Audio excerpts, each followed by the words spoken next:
at it again. You're so dirty. You're always dirty. Oh. Go ahead, out. Mom. Hello, I am back. So I wanted to do a video that's actually pretty hard for me to do.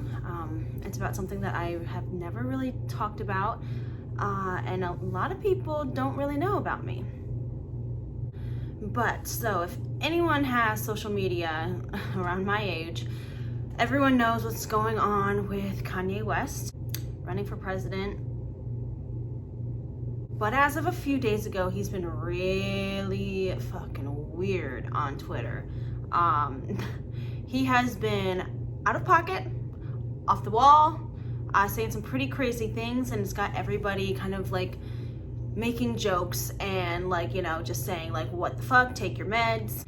It has everybody kind of just like making fun of him and calling him crazy, calling him off his meds, all these different things. And let me say, I was one of those people about like a year ago, 2 years ago. I used to look at Kanye West and be like, that dude's fucking nuts. He's nuts. I don't necessarily like him as a person, but I don't know how I can say that. I've never met him, so toss that one out. I know nothing about him personally. So who am I to judge? Who are any of us to judge? But besides all that, what we all do know, what is a fact about Kanye West, is that he is diagnosed bipolar. So, what is bipolar really? So, when you think of bipolar, when you know, it says, oh, Kanye West is bipolar, what do you think? What's the first thing that pops up in your head? Like, oh, he's crazy, he's mentally ill, he's sick. Whatever he says, it doesn't mean anything. He's just crazy talking because he's bipolar. Bipolar is so much more than just you're crazy or you have mood swings that you can't control. So let me just put it this way. How I was explained about bipolar is that there is a middle line, which is pretty much where everyone is, like your normal state, any normal person's state is this middle line. Then you have beneath the line is depression, and then above the line is super happy, elated, you know, up days, good days, bad days, up days, middle. So I want to say that I am making this video today because as of a year ago, I was actually diagnosed bipolar. So what it means to be bipolar is you are a person who stays in this state or this state for an extended period of time, and you go up and down and up and down. You don't really necessarily stay in the middle for long periods of time. What it also is that you can't control where you are and how long you stay up or down. Now, I am bipolar 2. Let me clarify this a little more. There is bipolar 1 and there's bipolar 2. And what I am explaining is more bipolar 2. And that is very, very common actually. There are at least 200,000 cases per year in the United States of bipolar 2. There actually is no cure for bipolar. So you have that for life, but treatment can help. Now, bipolar 1 is more, the difference is more of the severity of the manic episodes. The manic episodes, how do I explain, is basically episodes where you're either, you know, above the line, super above the line, and super below the line. And they're kind of like episodes. They happen either for a short period of time or a long period of time, but those are things that or periods of time where you cannot control. You cannot control how you feel, act, or living in those severe specific states. Please do not judge me on how I explain this. It is still super new to me and it's still like hard for me to explain. So this is just how I understand it to be. Bipolar 1 is super, it's more manic episodes, and it can be severe. It can lead you to hospital stays for your mental instability. It can just be very hurtful and violent. Whereas bipolar 2 is not as severe. You're still, going through those phases, but you're less likely to end up in the hospital. So now that I'm done with my crappy explanation of what these are, I wanted to go in with kind of how I've lived with it the past year. It's been almost a year since I've been diagnosed. And I kind of want to just like make it more relatable, I guess, because it's super hard to talk about, especially like in society. It's just like kind of like you don't talk about it. And I want to make it easy to talk about because it's so common and it's nothing that anyone should be ashamed of. So I want to start off with, again, how common it is and I guess where you can get it. So you can either develop it or in my case, it is hereditary. So someone in my direct family passed down the gene, I guess you can call it a gene. Again, I do not know. I'm not a professional on how to explain this. So growing up, I always knew I had a temper. I'm a feisty one. But it wasn't until around high school and then a year after I graduated where things got really hard for me mentally. I would just be triggered by some things, and if I was triggered, there was no way to stop how I would feel. It'd be like a freight train going super fast at full speed, and I could not stop how my feelings were or how I reacted to that. Literally, I could not stop. So when it really became a problem was when I attempted to go to college. I lasted 1 semester in college, mainly because I got there and at the time I did not know. I just thought it was, regular depression, but I was depressed for the entire semester.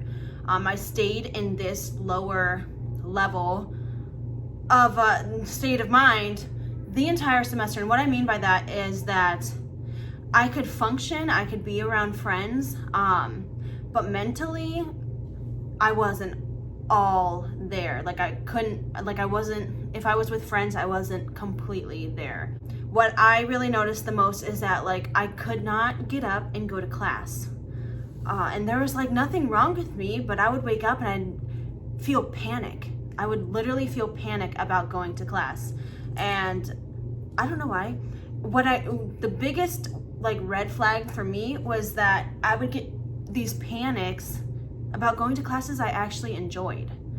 There were some classes that I did not like, and it was a lot harder for me to get myself up and go to.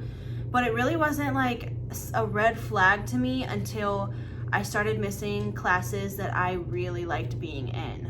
One of them was sociology. I really loved the professor, and I thought each class I'd go to was so interesting to listen to this professor, but as time would go on, I stopped going and I couldn't go. I'd feel panic about going and feel panic about oh, I can't show up late, so I'm just not gonna go. And then I'd feel panic about not going. And it would just kind of build up this panic that I couldn't control.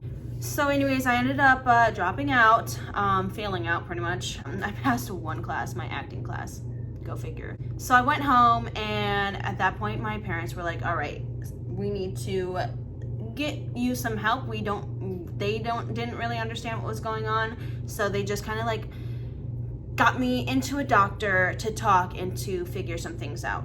So I went to the doctor, and they ended up diagnosing me with depression and anxiety, which, is just kind of the common, oh, you feel sad a lot, you're depressed. Oh, you feel nervous a lot, you have anxiety. I feel a lot of people are misdiagnosed that just because it's the simple and easy thing to diagnose, I guess. I don't know. So anyways, they put me on medication. They put me on Zoloft. And to be honest, I really didn't feel much of a difference. And it turns out, because it wasn't the right medication for me.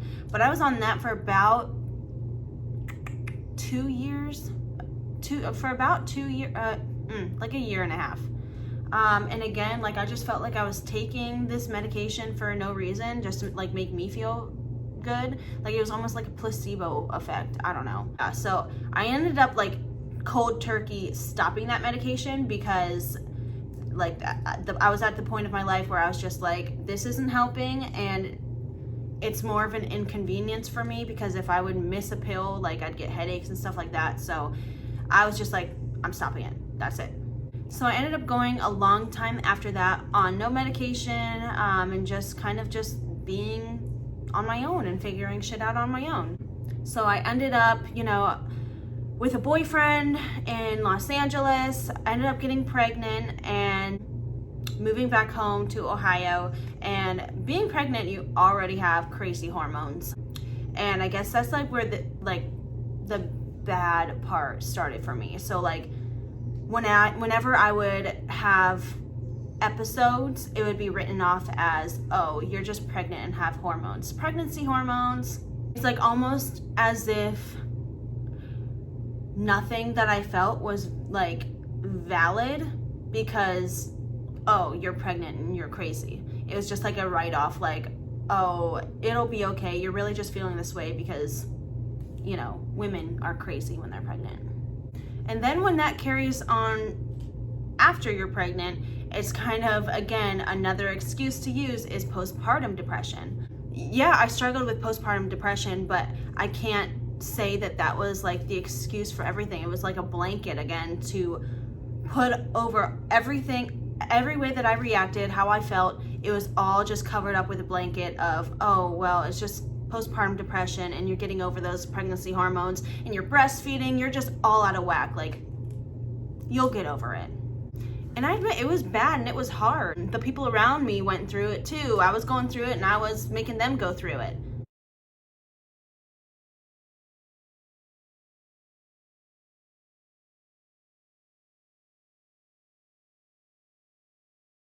But some stigmas that I just wanted to break is, one, like, stop putting blankets over it. Although I had no idea what was going on, I just felt like it was not taken seriously as it should have been. It was just kind of just like, at one point, like, not to throw shade or anything, but at one point my ex would tell people, oh, she gets crazy because she's off her meds. Like, if we would get in fights and, like, you know, he didn't like what I called him out for, or we'd get in fights because, you know, relationship things, especially after having a baby, we fought a lot because I wanted him to be something, he wanted to be another whatever. So we would get into fights often, and almost every time that these fights would happen, it would always turn to me being off my meds, because I stopped taking my anxiety and depression meds like a year and almost 2 years before that. So yeah, that's the stigma, and that's kind of something that I want to break, because I think it's just so fucked up to say. And it's not an excuse. It's not an excuse or a blanket to not take things seriously. So anyways, back on track to just like stigmas. What I wanted to clear is that, at least for me, one, having bipolar doesn't make you crazy. And I hate when that's like what it's called. Again, like in the past, I hate that that I would be called crazy for having any type of mental struggle.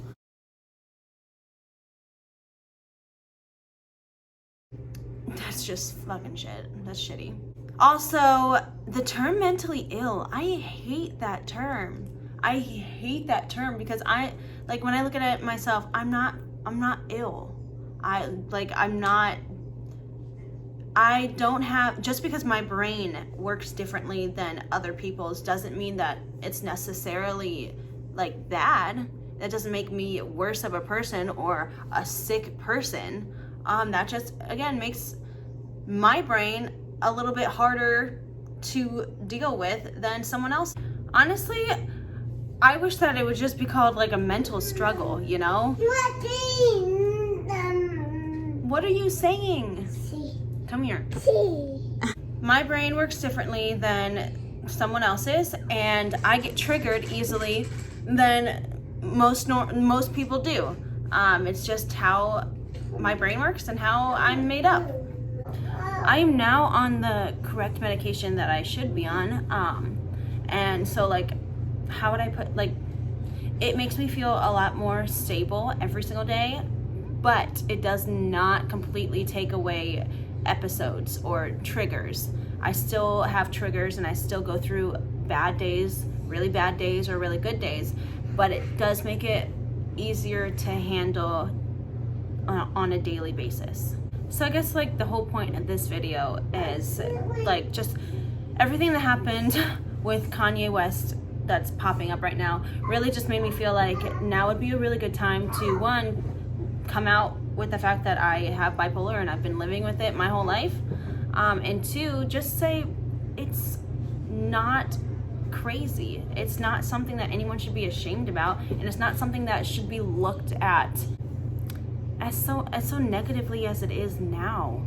It, like, I hate how it's looked at as, oh, that person's crazy, because they're not. And honestly, they're going through a lot more than people are going through on a normal daily basis. And people who have bipolar are fucking strong. They're fucking strong. It's hard. It's so hard. It's not just, it's not just living life, having, depression here, anxiety there. It's like a daily constant thing that's happening that we have to fight and go through. And the fact that, if you know me and you've lived with me or all this, whatever, you probably wouldn't even think that I'm bipolar. I mean, you ask an ex and he'll be like, oh, she's fucking crazy. I believe it, just like that. But anyone who knows me or anything like that, the last thing that anyone would say is, oh yeah, that girl must be bipolar. It's common. You can live with it and you can get the help you need. So I take 200 milligrams of lamotrigine. I forget exactly how to say it. I started off with 50, built my way up. So far, so good. I have a therapist. I meet with a counselor, therapist, and I love having a counselor. And I recommend anyone have a counselor, someone who is like an outsider of your life that you can talk to and get advice from. It's really helped me out, like, through everything that I've gone through, not just bipolar. Mental health is so serious. It's nothing that should be taken lightly. And honestly, like, if this could help steer it in any way, I would love if the term mentally ill would just vanish. Because I think that just like helps make it look worse than it is. Yeah, I think I would like that term to like go away, and instead like put something like mentally struggles, or something that doesn't make you feel like there's something like terribly wrong with you. Kanye, I can already assume that he's most likely bipolar 1. He gets in episodes that are completely crazy, that make no sense, and that I can only imagine is extremely hard to deal with and live with as family members are being close to him. And I mean, something that's even scary is that if you have, like, for me, example, if I have bipolar 2 and it doesn't go treated, that can lead you to worsening. So like, that's something that I'm glad that I caught it when I did, because if I didn't and I kept going through life, there's a high chance that it would have just snowballed into even worse. So yeah, if you think this is something that you may be struggling with, I recommend just going and seeing a doctor, seeing a therapist. I got diagnosed through a psychologist. And just don't feel bad about it. Don't feel scared about it. Don't feel like some sort of way about it. It's normal, it's common, and it's just something, you have to learn to deal with and live life with. So I hope that this like makes some sense and makes like some people feel less self-conscious about it. I'm still like super self-conscious about it. Again, not many people know this, and it's really fucking hard and kind of weird to talk about. But it's something that I'd like to put out there and share. So if this helped you, or if you have any other questions, I can probably maybe make a part 2 and get more specific. But this is just like diving into the surface. But yeah, thanks. I hope it made sense. What's wrong? You've been asking, but I don't have an answer. How come? I'm still thinking, let's pretend to fall asleep.